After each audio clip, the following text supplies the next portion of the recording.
Yeah. Heck yeah. All right. Shout out today to Sierra Jensen. Sierra, you are deeply missed. It's a tough day getting through class without you. We'll try to find a way to struggle through it, but we will. Delaney, it's a lot quieter without you here. What can I say? All right. What did we learn yesterday? Midpoint. What else? Distance formula. Distance formula is just another way of using what formula? Pythagorean theorem. Pythagorean theorem is a squared plus b squared is equal to c squared. Here's a cool thing. The formula for circles is the same thing as the Pythagorean theorem.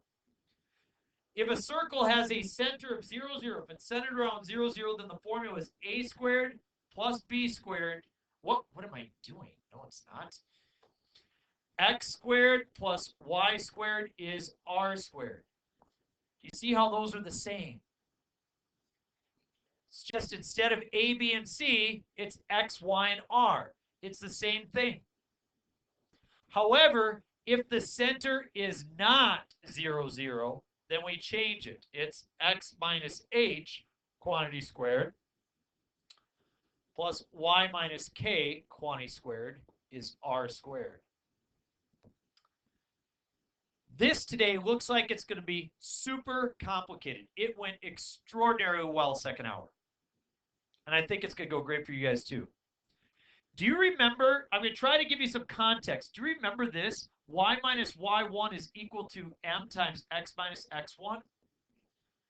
And if I told you that the slope was 2 and that it went through the point 1, negative 3, what you would tell me is the equation would be y plus 3 is equal to 2 times x minus 1, correct? So you could look at that and you could say, oh yeah, the slope is 2 and it goes through the point 1, negative 3. You could look at that and identify certain characteristics of it. We're going to do the same type of thing today with this equation. And once you see it, it's going to come all together. Write an equation for a circle with the following properties. It has a center of negative 3, 2. So that means that h is the negative 3 value and that k is the 2 value. So as you write your equation, it looks like this. Parentheses, x minus negative 3.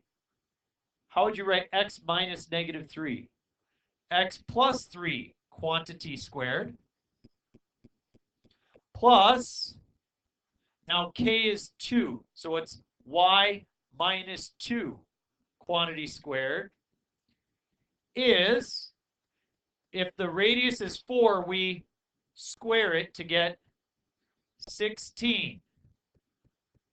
So look at what this means. You can look at this line and say, oh yeah, it's got a slope of 2 and it passes through the point 1, negative 3.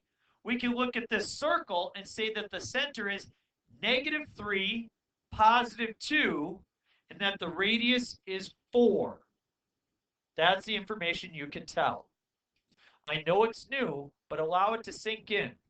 Look at the next one. This is h, this is k, this is r. The center is 0, so x minus 0 squared.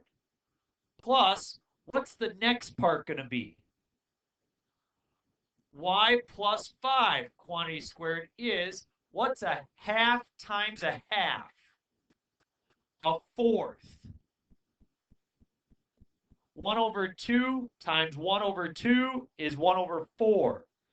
I can simplify this a little bit because what is x minus 0? X. So it's just x squared plus y plus 5 squared is 1/4. Now, before we move on to the next one, I want to be clear that on the test, here's sometimes what people do. After they write the equation, they go ahead and start just doing some mathematics. They like square this whole thing. They're like, oh, well, that'll be x squared plus 6x plus 9 plus y squared minus 4y plus 4 is equal to 16. And then they'll start combining things and factoring things. You don't need to do that. Just write the equation like this. That's it. The next one, x minus what? plus, hey, if it's 0 for y, what do I write? Just y squared is equal to 3 roots of 2 squared. So I take 3 roots of 2 times 3 roots of 2. What's 3 times 3? Root of 2 times root of 2, root of 4, which is, yep, so 9 times 2 is 18. That's the equation. Now we're going to go the other way. You look at the equation, you tell me the center and the radius. What's the center? 3. It's opposite of what you think. 3, -2. And what's the radius? 4. That's it. Look at this one. What's the center here? 0, -3. The radius would be the square root of 48. Can I simplify the square root of 48? What's a perfect square that divides evenly into 48? Starts with a 6, rhymes with teen. There we go.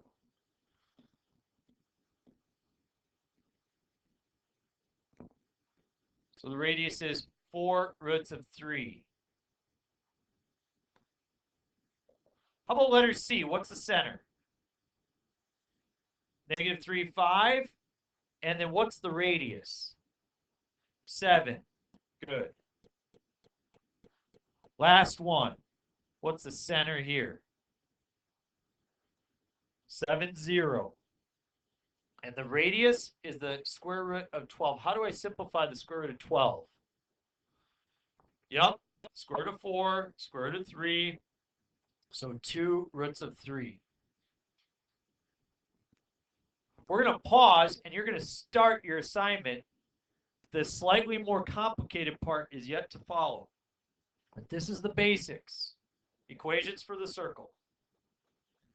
Okay, good job. We're going to get to the rest of the assignment now. And we got to do these 2 problems. Now, somewhere on this page, you could write this down.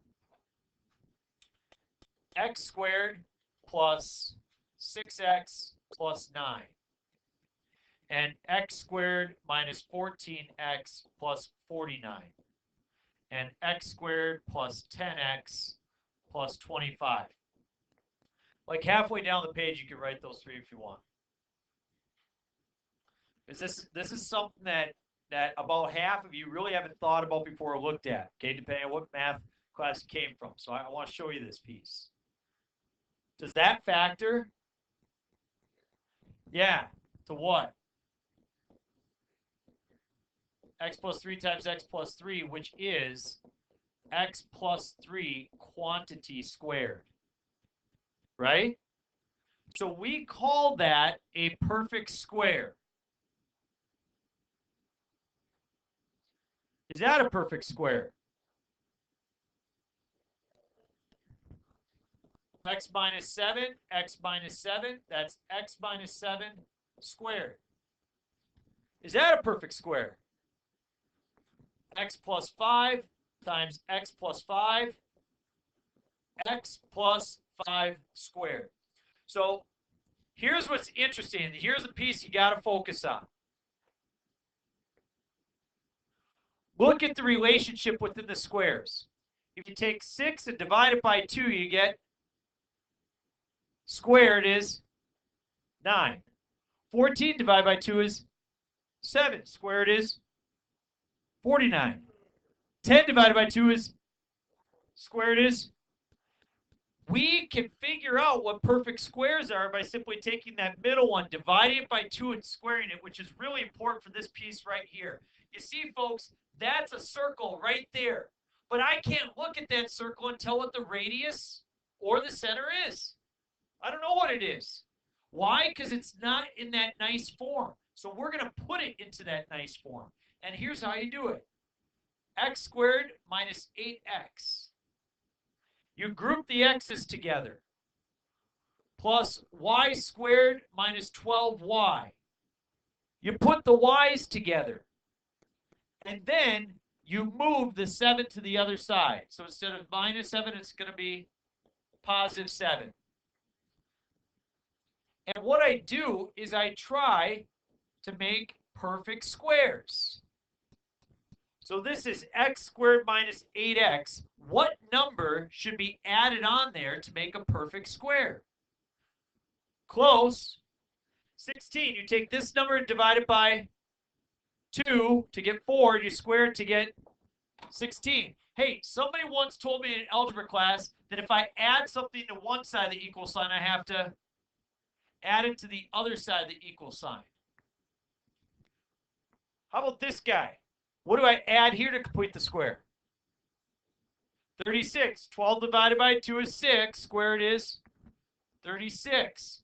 Hey, if I added it there, I got to add it to the other side. Does x squared minus 8x plus 16, does that factor to what? X minus 4 times x minus 4, or x minus 4 squared. Does y squared minus 12y plus 36 factor to y minus 6 times y minus 6, or y minus 6 squared? 7, 16, and 36 adds to 59.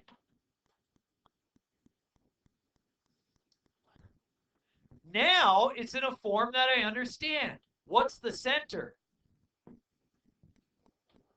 4, 6. The radius? Square root of 59. See that? Before, we couldn't tell what the center or the radius was. Now we can. We put it into what's called standard form for a circle. One more. Anybody see what's different about this one? Yeah, you don't have an x. It's just x squared. And then you got this plus y squared minus 6y. And I'm going to add the 7 over to the other side to get equals 7.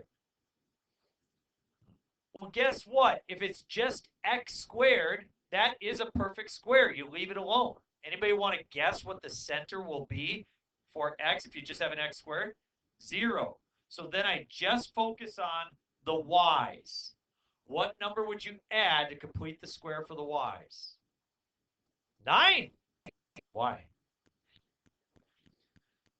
6 divided by 2 is 3. Squared is 9.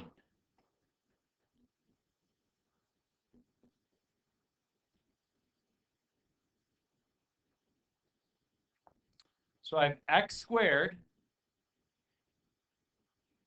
Does y squared minus 6y plus 9 factor to what? Y minus 3 times y minus 3. So y minus 3 squared equals 16. What's the center? 0, 3. What's the radius? 4.